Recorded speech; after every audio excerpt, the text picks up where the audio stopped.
Уже, наверное, написали в новостях, да? Нет? Да. Написали, да? Да, предъявлено обвинение. Вот. Я пока, честно говоря, вот после того, как предъявили обвинение и вручили постановление, еще даже толком не успел прочитать, но ну что я скажу?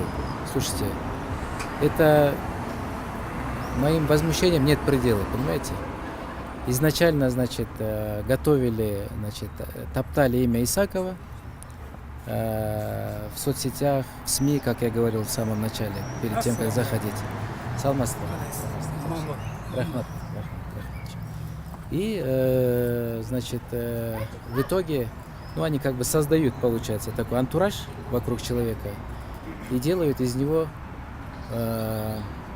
уголовника, да? Я извиняюсь, конечно, но это, может быть, эмоции у меня, но, конечно, сейчас мы с адвокатами будем очень тесно работать, будем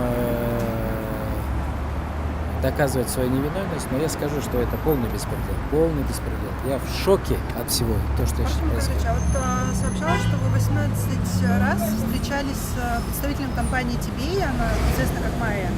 Вот с какой целью проводились переговоры? Это неправда. Это неправда. С представителями компании TBA я никогда не встречался. Я встречался с официальными представителями посольства Китая и торгового представительства. Спасибо. Спасибо.